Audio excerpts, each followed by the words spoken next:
This is Join Us in France, episode 496. 496. Bonjour, I'm Annie Sargent, and Join Us in France is the podcast where we take a conversational journey through the beauty, culture, and flavors of France. Today, I bring you a trip report with Ken Ives. In this episode, I chat with Ken about his memorable journey through La Côte d'Opale in the northeast of France. We explore the stunning natural landscapes, delve into the region's rich historical significance, and highlight cultural experiences that make this area a hidden gem. From the white cliffs of Dover, seen from Cap Blanc-Nez, to the historic town of Amiens and the vibrant city of Rouen, Ken shares insights and stories that will inspire your next French adventure. This podcast is supported by donors and listeners who buy my tours and services, including my itinerary consult service, my GPS self-guided tours of Paris on the Voice Map app, or take a day trip with me around the Southwest in my electric car. You can browse all of that at my boutique, joinusinfrance.com/boutique. Patreon supporters get new episodes as soon as they are ready and ads free. If that sounds good to you, be like them, follow the link in the show notes. For the magazine part of the podcast, after my chat with Ken today, I'll go all cheesy on you and read you an ode to why you should not drive into any city center in France based on a Facebook post by Steve Stevenson. With a name like that, my response had to rhyme at least a little bit, don't you think?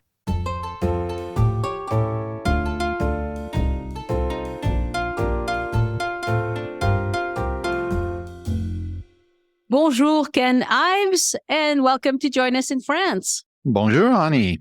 I'm really glad to be here. Oh, thank you for coming on the podcast. I'm delighted to have you. We want to talk about your trip through the northeast of France, which is a part of the country we don't talk about near as much as we should because not so many people visit it. And yet, it's a lovely part of France, and I hope you're going to make us want to go.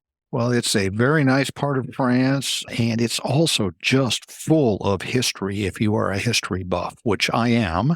So it was a really great place to see. So tell us about the trip. When did it take place, and who were you with? Well, I went initially with my wife. This was in September of 2003. We were in France for most of September, left, I think, the 2nd of October. So that was a little over 3 weeks. And for 2 of the weeks, it was me and my wife. We did a big circle, well, a small circle, actually, up from Paris up into northeastern France, down the coast of the Channel into Normandy as far as Mont Saint-Michel. While we were in Normandy, we met my son and daughter-in-law and our 3-year-old granddaughter there. And so there were 5 of us for about 5 days in Normandy.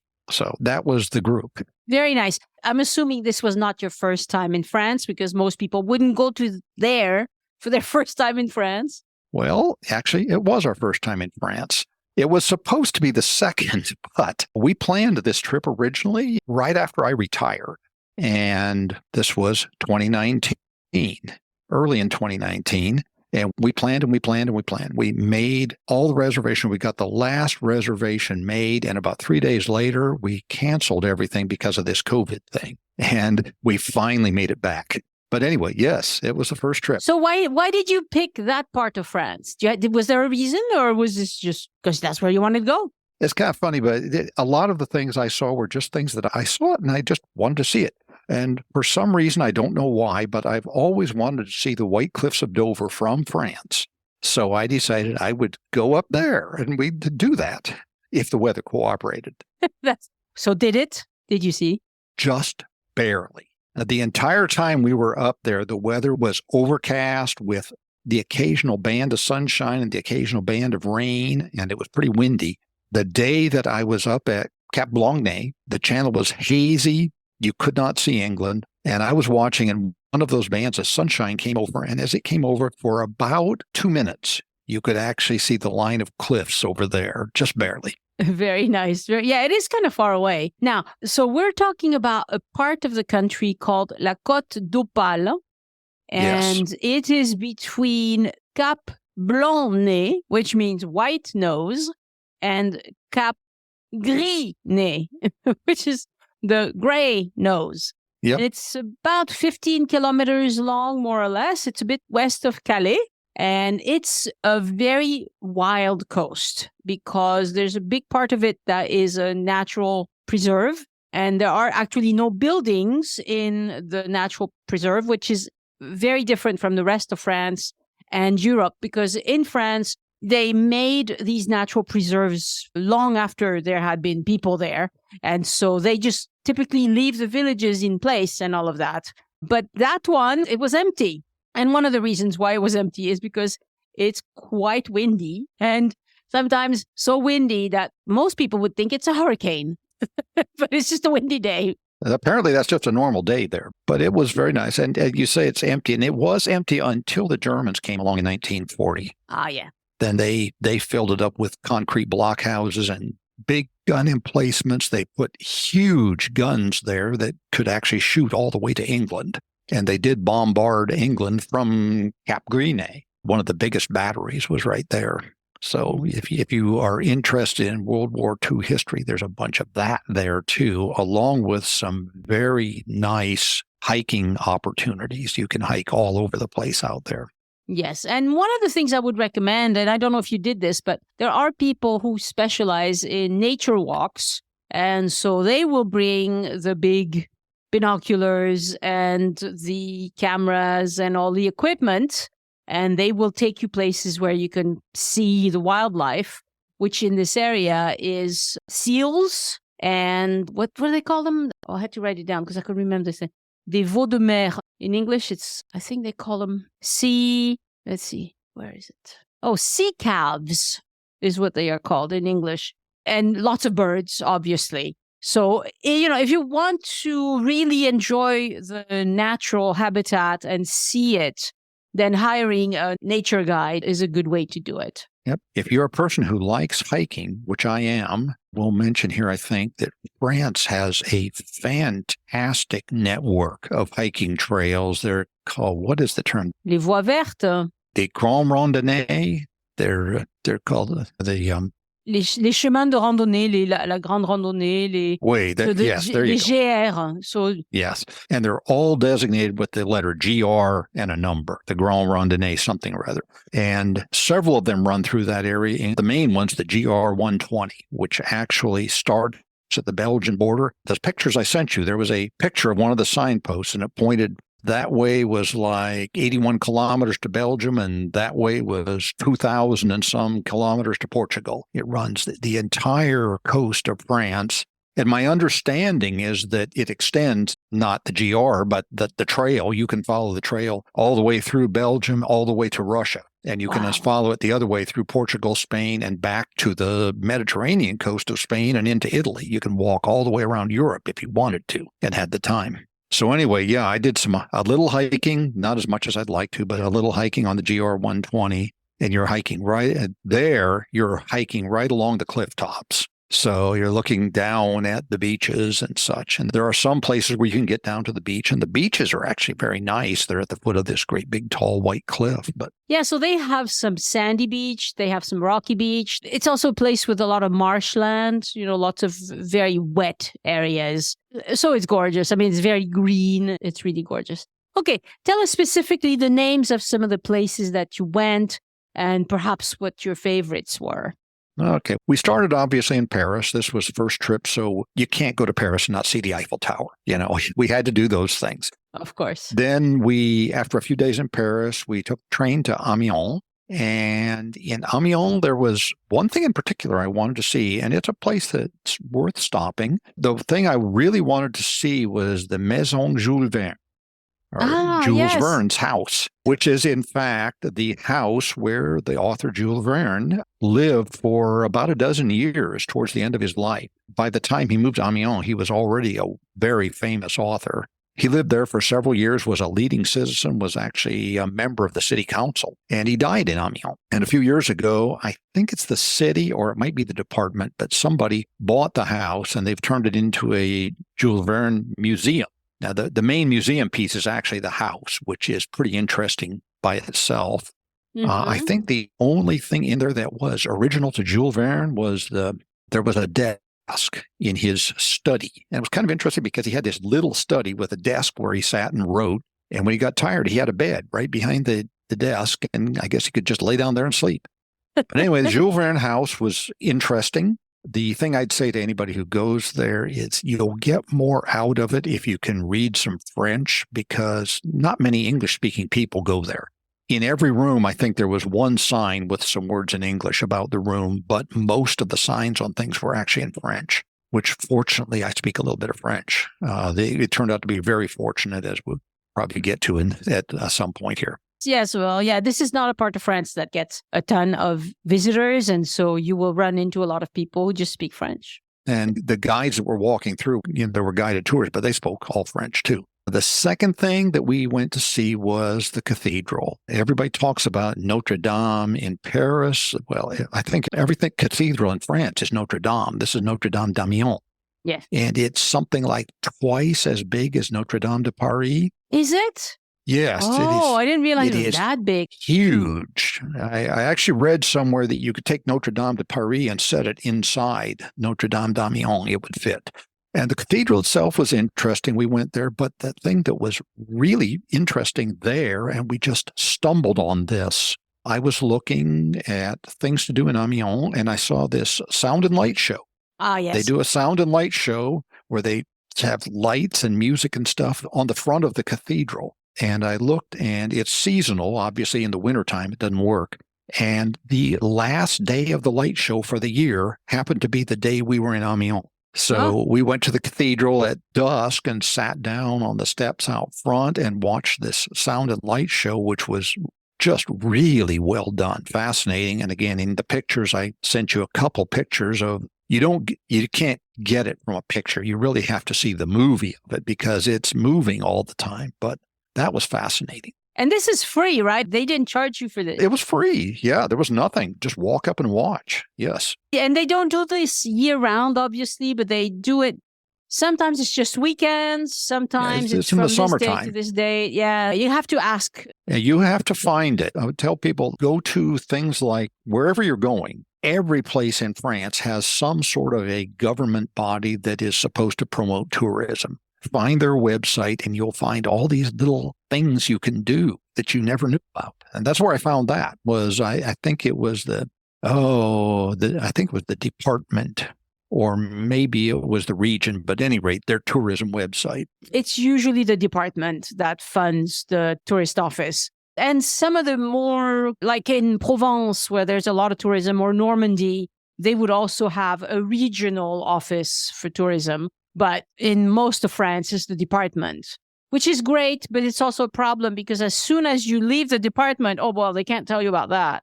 And sometimes, you cross the street, you're in a different department. Right. Yeah. They want you to stay in their department for sure. Yes, yes. And then the last thing we did there, of the things we did, and there were other things you could do, but of the last things we did, this was another one that was purely by accident. We took the train there and then rented a car for much of the rest of the trip. And when I rented the car, of course, this is the first day I've got the car.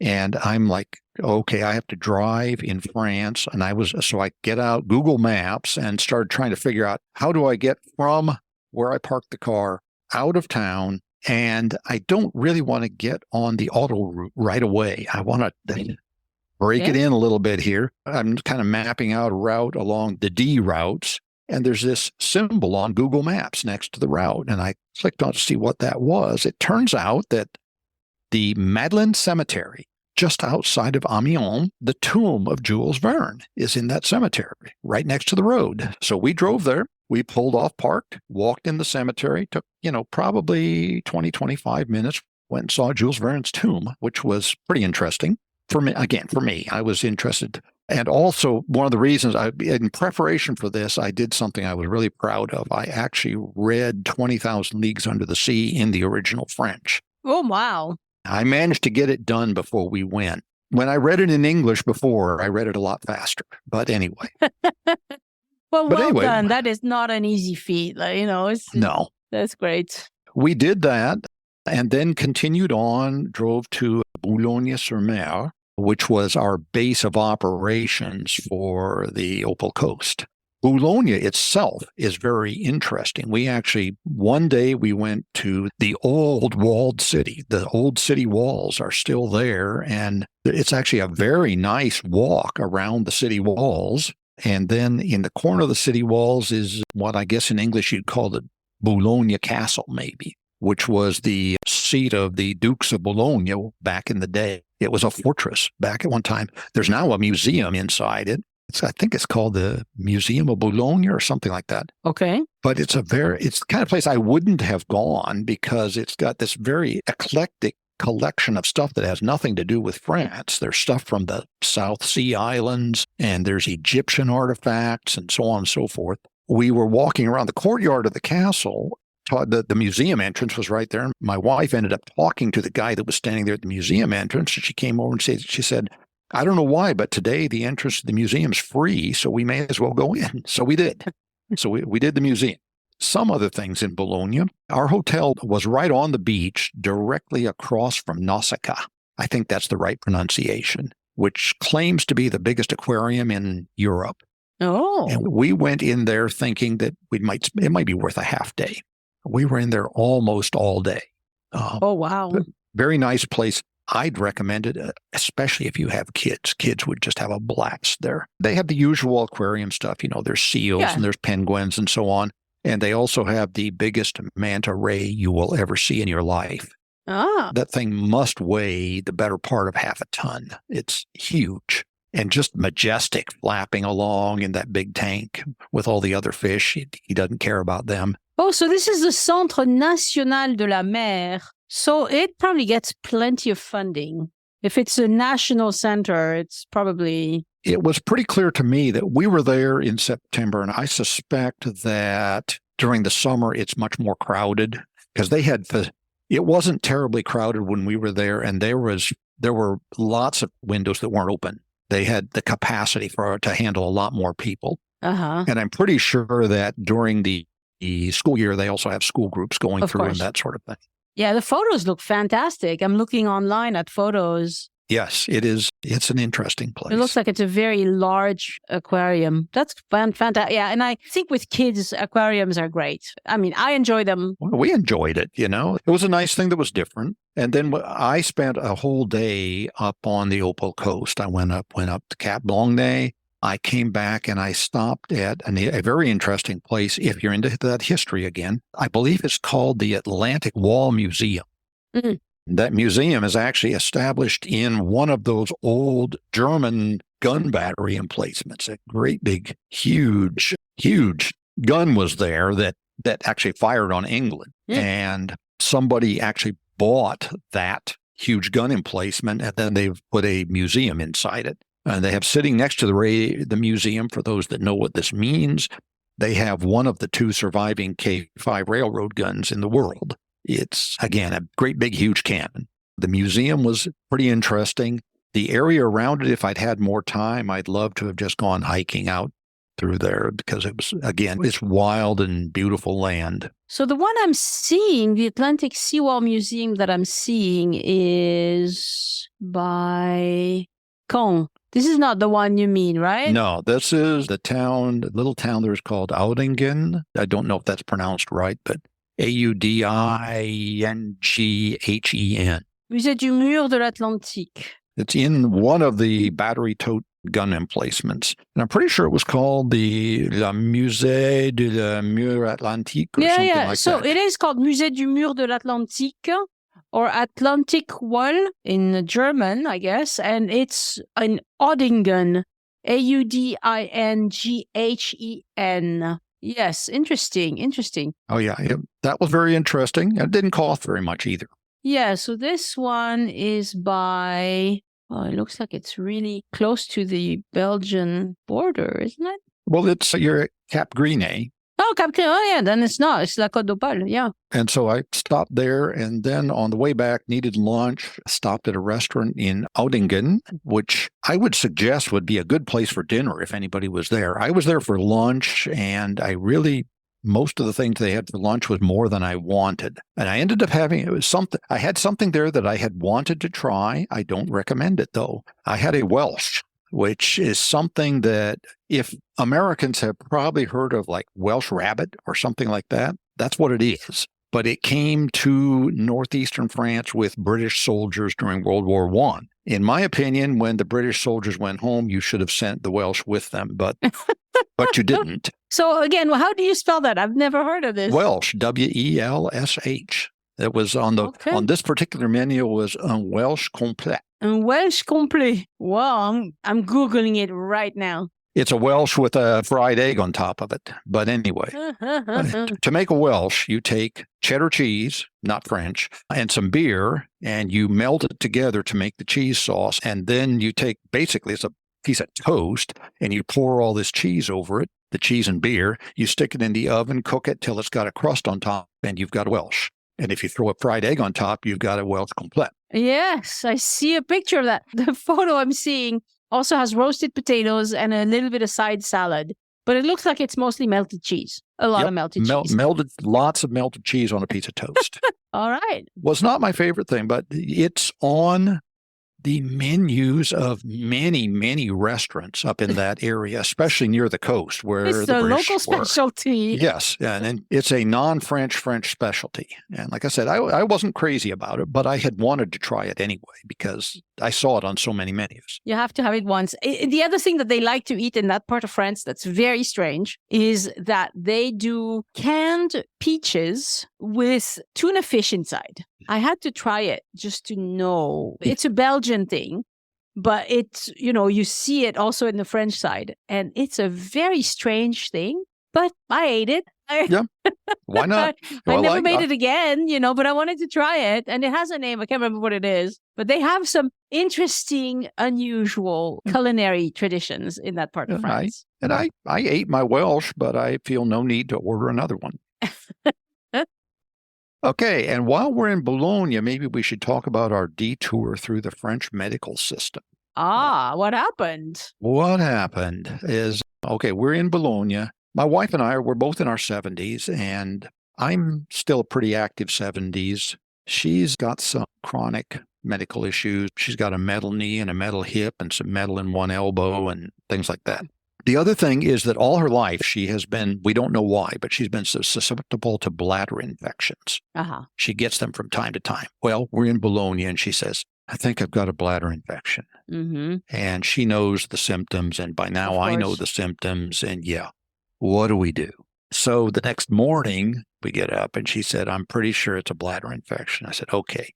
And we got in the car and we got out Google Maps. Google Maps is your friend. And found the Bologna hospital, and we drove over there to see if there was an emergency room. There was. We found the emergency room with a little help from the front desk and went into the emergency room, and we were met by a nurse who seemed to be in charge there. And she did not speak English, by the way. But later on, she did find a nurse who spoke perfect English. So I would say, first off, if anybody needs to go to the hospital in France and you don't speak French, don't worry. They'll take care of you one way or another. Anyway, the nurse, after asking me some questions and such, we got to, a bladder infection isn't an emergency. So what she did was she made an appointment for us with what my best translation of it would be something like the in-house on-call general doctor, something like that.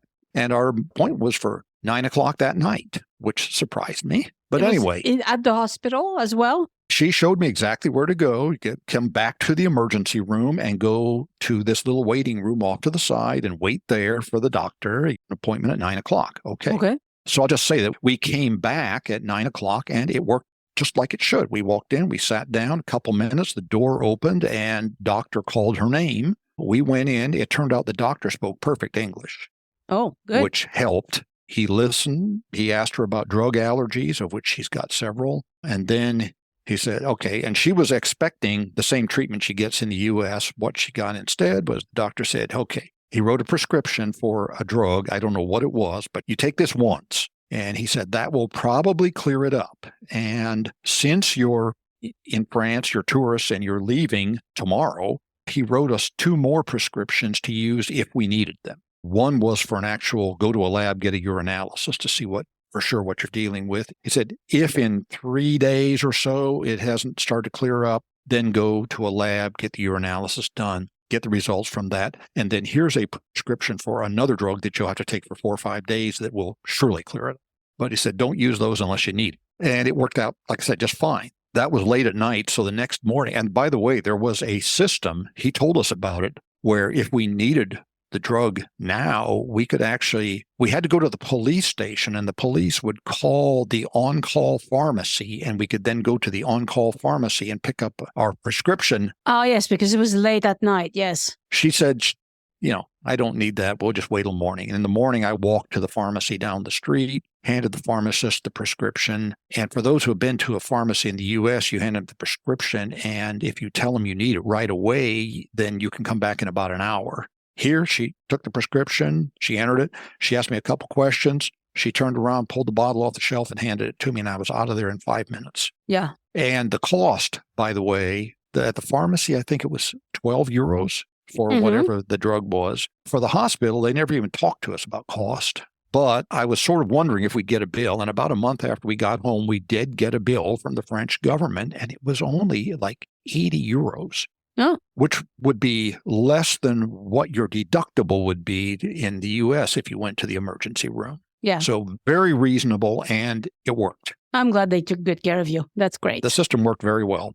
That's great. It's pretty normal. What you describe seems like, what happens with urinary tract infections. I've had a few, and they do typically give you more than one prescription just in case, especially if you're going to be away or if there's a holiday coming up, or, they kind of plan they always have a plan B. You don't want to let these things run too long. No, they don't get better by themselves. No, they do not. It just gets worse. And then it's really good that you found a nurse and a doctor who could speak English. I was actually pretty pleased with the first nurse. We were pretty well finished, and I was pretty sure I understood it when she had obviously called for this other nurse, and she got there just about the time we were done. And then she explained it in English, which just confirmed that I had understood the French. It was what I had thought. But anyway, it's just the point being that even if you don't speak a word of French, they will take care of you. And it's not going to be outrageously expensive. I mean, they sent you a bill, which is normal, but it was affordable, let's put it that way. And typically French medical care is. And so if you feel unwell on your vacation, just see a doctor. And there are many ways you could find a doctor, but this way works. You went to the emergency room and they guided you towards a more appropriate path to get care, but it still didn't delay you. They didn't tell you, oh, come, you'll see this doctor in a week. No, we were able to see a doctor. I was shocked that we got an appointment at 9:00 at night, but he was probably on call. It worked. Yeah. Yeah, there's a system that the French healthcare system is trying to do. It's kind of to relieve the emergency room, because there are doctors who are trained for, cardiac arrest and very, kind of urgent things. And then you always have people who go to the emergency room for things that don't really need an emergency room, but that's the only place they know to go. And so these days they typically have a doctor that they can, send people to. It's a way to lower the cost, I guess. Yeah. And it certainly seemed to work. We were pretty happy with it all in all. So I would just tell people, if you need it, just do it. Yeah. And if you're visiting with kids, you never know. They might, break an arm or whatever. In all these places, like you were mentioning, the museum with the Atlantic Wall, all the gun things and all the, cement, all of these things, you can climb on them. And I'm sure there's kids that break something. And our granddaughter climbed on everything that she saw. So there you go. It makes for good photos. So anyway, that was why for the 2 Capes, the Opal Coast, I actually did that by myself. My wife stayed in the hotel because she just didn't feel very good and she didn't want to get too far away from the bathroom. So when I keep saying I did this, it's because it wasn't we that day. Right. Yes, at times you had to go by yourself, which is another good thing, if you have a car. And obviously, we didn't say this, but obviously this is a part of France that you cannot visit without a car. You need a car to get around. You do need a car, and anybody who's going to rent a car, this was one of the few problems that we had over there. It was a problem only in that I had a plan. Okay, my plan was we were going to take the train to Boulogne, and then we were going to rent the car there. The problem when I got to looking was that the car rental counter at the Boulogne train station, well, we were arriving on Sunday, and they're not open on Sunday. Uh-huh. It's a relatively small counter. So we had to back up a day to Saturday and had to rent the car a day earlier than we intended to. And it turned out that in Amiens, the car rental counter at the train station was not open on Saturdays. But there was a rental agency in the downtown area that was probably a 15, 20-minute walk from our hotel that was open, certain hours only. They had very limited hours. I had to make sure I got there during their hours to rent the car. So anyway, check the schedules because they tend not to be open on Sundays.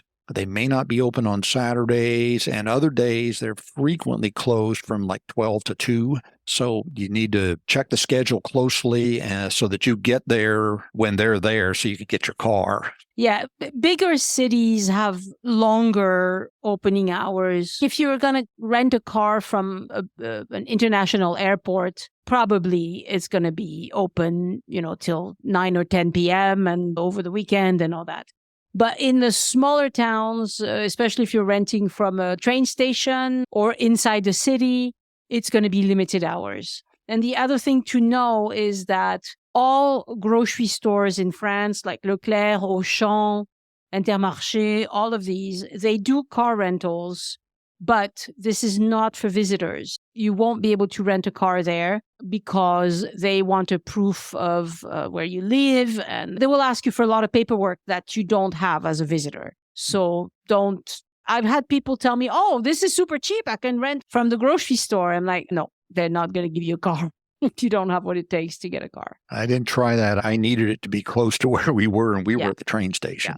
Yeah, very good. All right, so Boulogne-sur-Mer, what else did you do?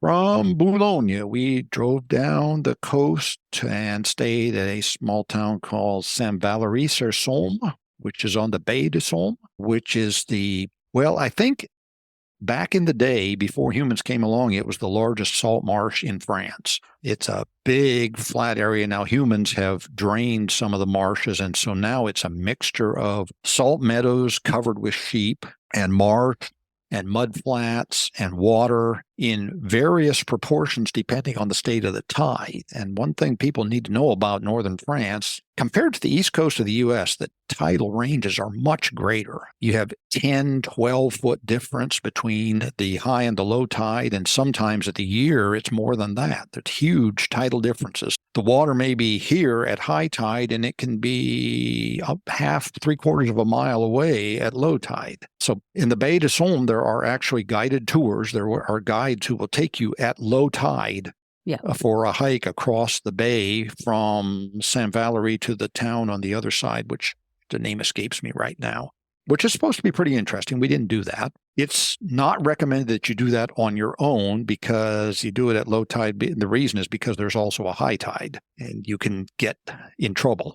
The other thing there that we didn't do, but look, we saw it and it looked really interesting, is there's an antique steam railroad that runs around the Baie de Somme, and you can ride the railroad from the beach on one side through Saint-Valery all the way around the bay to the town on the far side. A neat steam train and all that, so that looked like fun. We just stayed there overnight. We had a hotel that was right on the water. We were looking out over the mouth of the Somme River from our hotel room. And there's a long promenade. I'd call it a boardwalk, except it's not boards. The whole length of town that you can walk.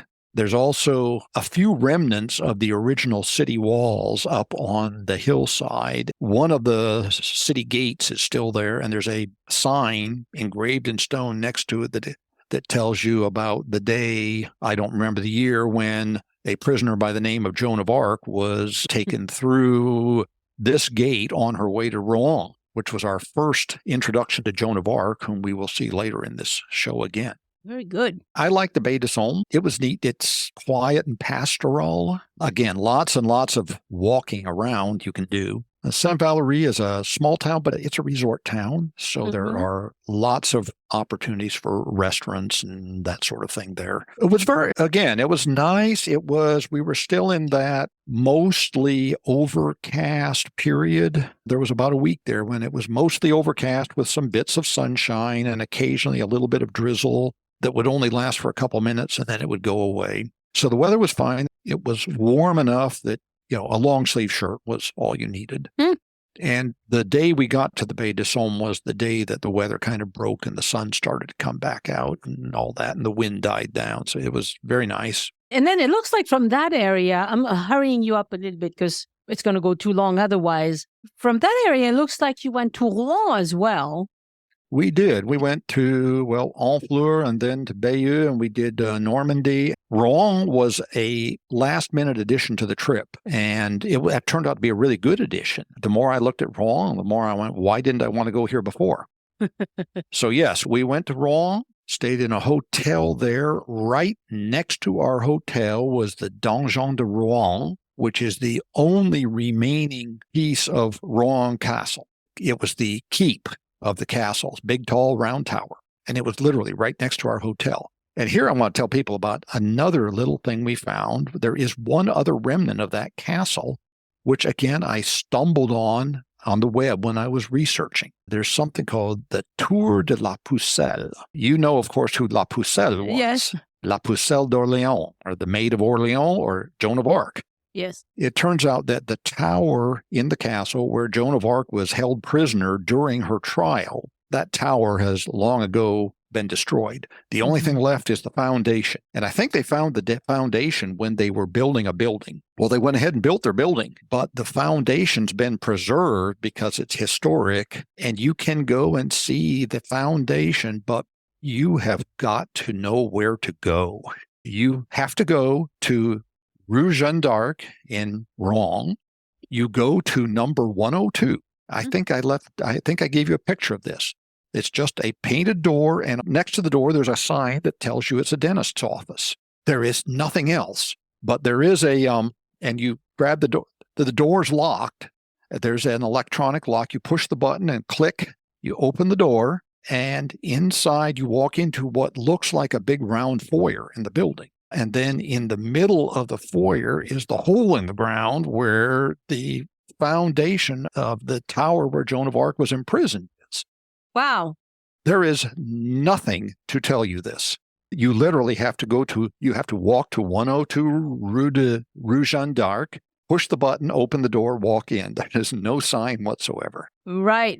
So it's interesting because since there are several dentists that practice there. If you ring the buzzer, they assume you're going to a dental appointment. I suppose. I don't know. I pushed the button and there was a click and we opened the door. You go in and it's like a big round room and there are some doors off the room that point to dentist offices. But what do you see once you're inside? You see there's a big round hole, and down at the bottom of the hole is the foundations of that tower. Now, it'll only take you about 2 minutes to walk in there, see it, snap a picture, walk out. There's nothing to do or anything. But to me, again, history nutcase. Well, yeah, people who are interested in the history of Joan of Arc would love to see that. Yeah, and Joan of Arc was there.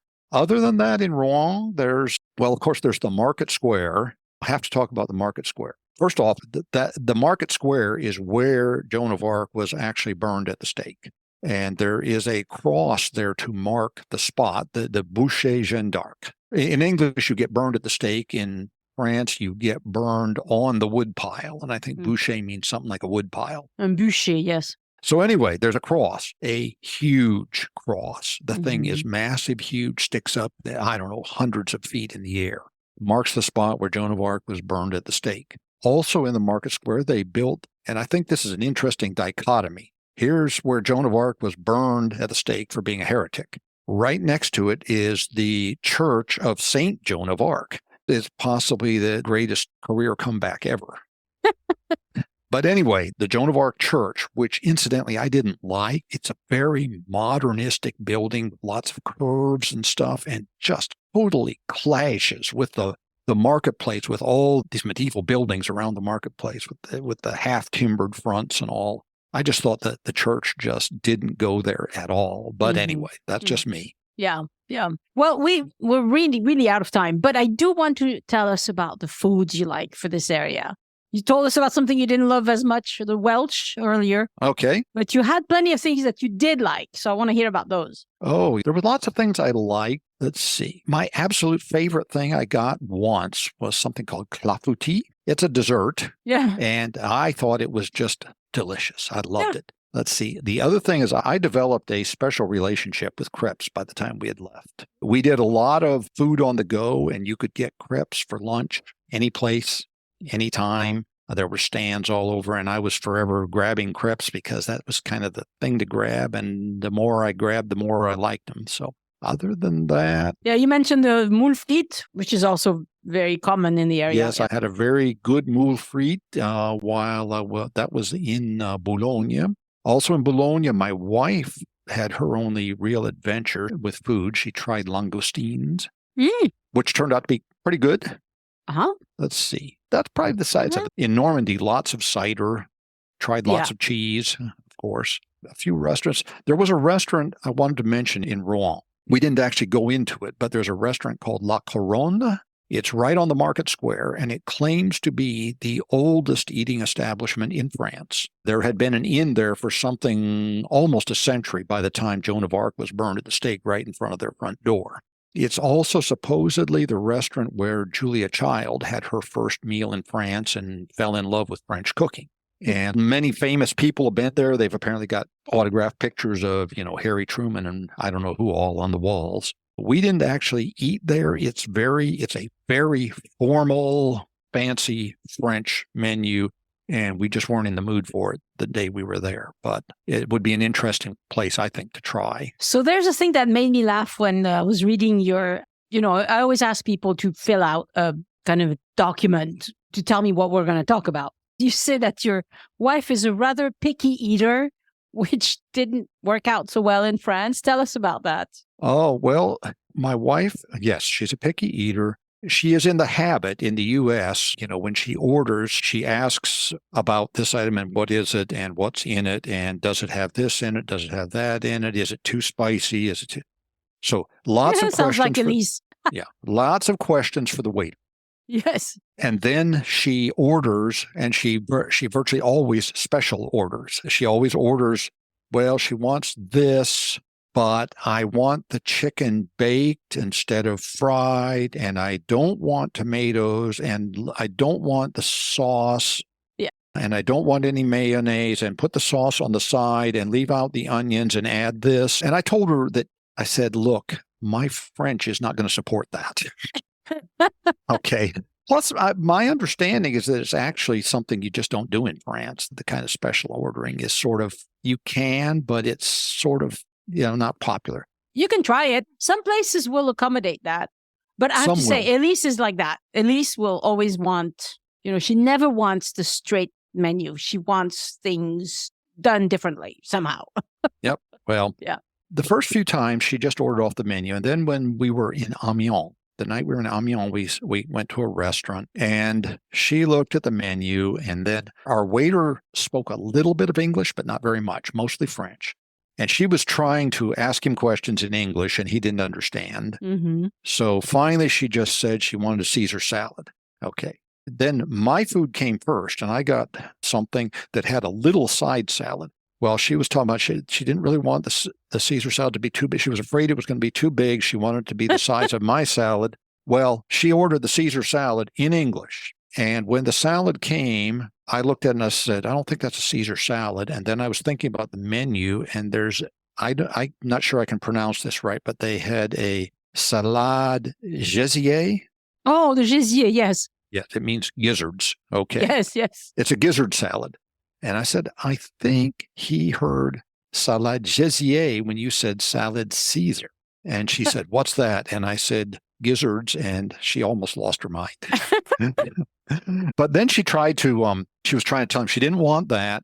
She wanted the Caesar salad, but she wanted it small. She kept pointing at my salad and saying she wanted it to be that size. But they don't do different sizes. They have a Caesar salad. It's the same size for everyone. Don't eat the whole thing, Well, that's what I kept saying. Just take it, don't eat it. Well, she didn't want to pay for something she wasn't going to eat. Well, you're going to have to. Anyway, so the second thing that comes, the waiter then brings her salad. Okay, she gets a Caesar salad plus the little side salad that she kept pointing at. And then she didn't want that. So anyway, my point here is just order off the menu. It's easy. If you can point at the menu and say, I want that thing there, and they'll bring it to you, Yeah. But Yeah. better unless you are very, very fluent in French to just stick with the menu. Yeah. And this is a very American thing. I think it's only Americans that do this because I spend a lot of time in France and in Spain. I don't ever hear other diners asking for things on the side or remove this or I want a half or blah, blah, blah. No, people just order what's on the menu and, it's only Americans that do this. And Elise, she's lived in France a long time, but she still does it. Yes. Well, it's just how she is, But you mentioned that, isn't it your son who is gluten-free? Oh, yes. Yeah, he has celiac disease, and so he has to eat gluten-free. Right. Bad things happen if he eats gluten. Sure. Now, he's been living with this for years, and he knows how to do that. Yeah. But for example, in Bayeux, an excellent restaurant was called Le Moulin de la Galette. It's the galette mill. And yes, their specialty is galettes, which have no gluten in them. That's right. We went there twice because not only did they have galettes, but they were really good galettes. Mm-hmm. And other than that, we were doing a lot of eating at our B&B while we were there. So we would go to the grocery stores and we just had to read labels closely to see what we were getting. And our B&B also offered a breakfast one morning, and we did that. And they were able to accommodate. They had special things for him that they said, this is gluten-free, this is gluten-free, this is gluten-free. Yeah. And for the rest of us, they just had, croissants. Yeah, yeah. No, it can be done, but you have to be aware. But galette is a very good option for people who are gluten-free because they are buckwheat, which is not wheat. Yeah, buckwheat and usually, eggs and cheese and things that have nothing to do with wheat on them. Right, right. All right. Well, I'm afraid we're out of time, Ken. It's been lovely talking to you. Thank you so very much for telling us about the northeast of France. There's lots to do, but the Côte d'Opale sounds like a beautiful, beautiful place. And if you can go there in the summer months when it's not too cold, it would be lovely. That whole area is so full of everything. We only scratched the surface. I mean, you have huge World War I sites there, the Battle of the Somme. Of course. And then on the bad news side, that's also, when we were at Saint-Valery, that's where Rommel's tanks first reached the English Channel and completely surrounded the BEF in World War II. Mm. They came right down the Somme River. The Battle of Agincourt was up near there in that area, which, again, I didn't get to see. I've got to go back because there's so much more that we missed. Well, another place called Montreuil-sur-Mer, which is really cute. And for me, who loves literature, Victor Hugo set the very first part of the novel is set there in Montreuil-sur-Mer. That's where Jean Valjean goes when he escapes from the Bagne.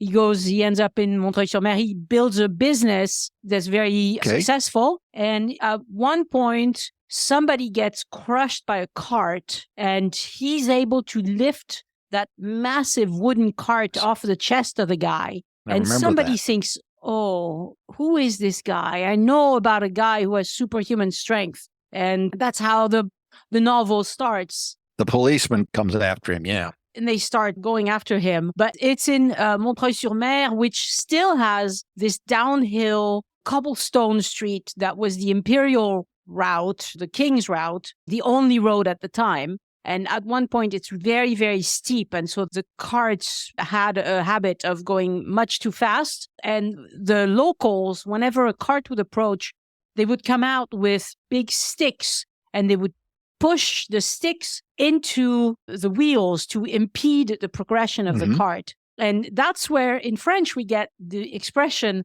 mettre des bâtons dans les roues, to stick wood in the wheels, to impede progress is what it is. Like gum up the works. Yes, that's right. Gum up the works. That would be a good way to do it in English. Anyway, lots of things like that. And so I would love to go to Montreuil-sur-Mer as well. The city of Berck sounds like it's... Berck is a very nice seaside resort, which I just didn't have time for. And up the coast a little bit, of course, if you're into history, you've got Dunkirk.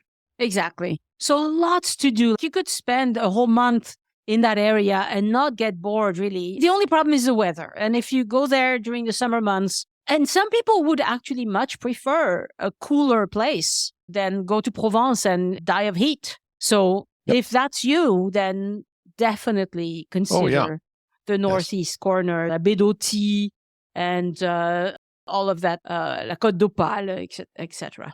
Like I said, we only scratched the surface. There's much more for the next trip. Merci beaucoup, Ken. Merci, Annie. Au revoir. Au revoir. À bientôt.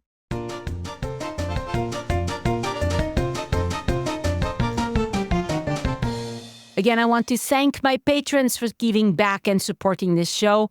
Patreon supporters get new episodes as soon as they are ready and ads free. And if you want to do that too, you can follow the link in the show notes. Patrons also get more exclusive rewards for their support. You can see all of them at patreon.com/join us, Patreon, join us, no spaces or dashes. And to support Elise, go to patreon.com/Elise Art.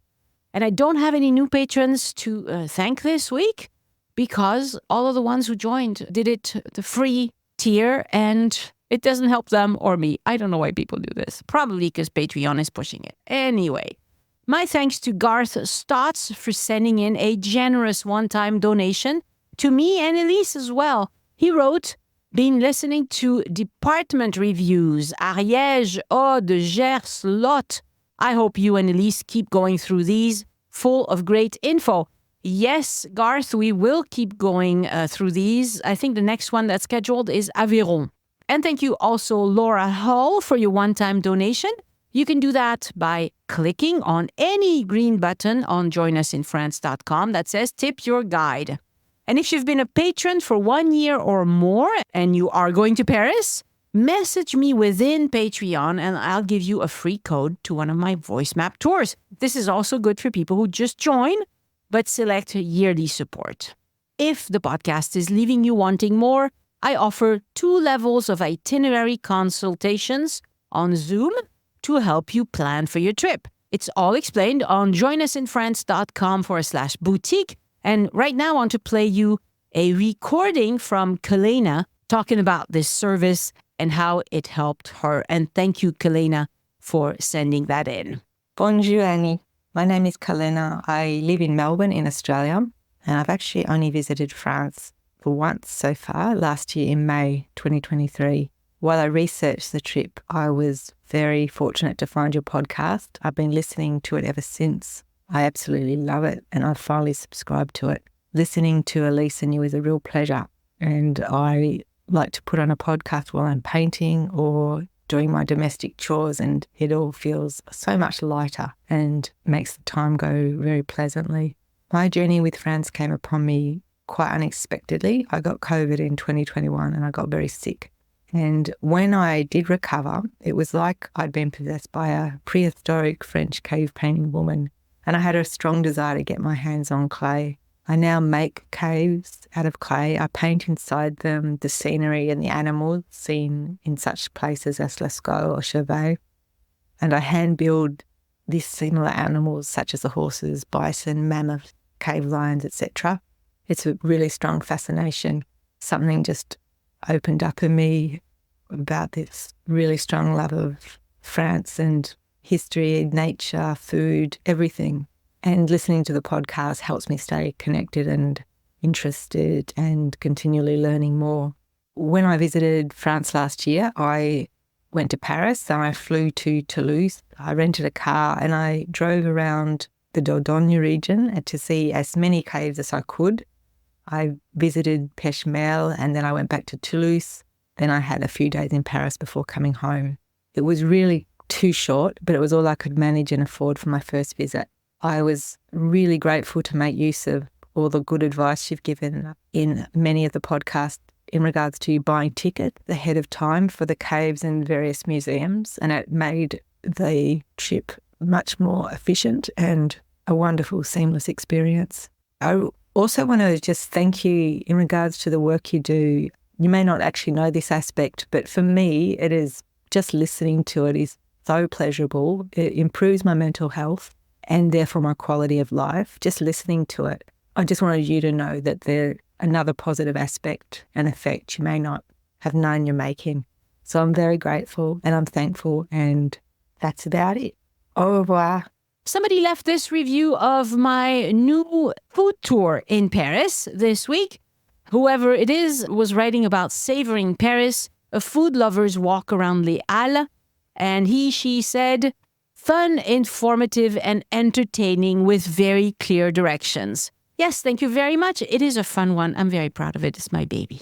All right, now let's talk about why you should not drive a car into any major French city in France. The trend in France for at least 10 years, probably much more, has been to disallow cars in city centers. And honestly, city planners do everything they can to make your life miserable if you drive in the city.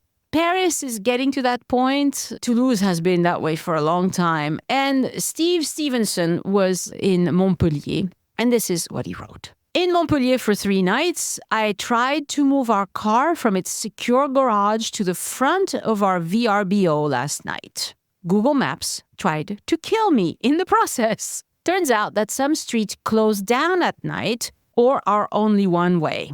This is news to Google Maps, which had me turn into a one-way street going in the wrong direction. There was no traffic when I turned in, but that rapidly changed, and I found out that some French drivers have all the manners of New Yorkers.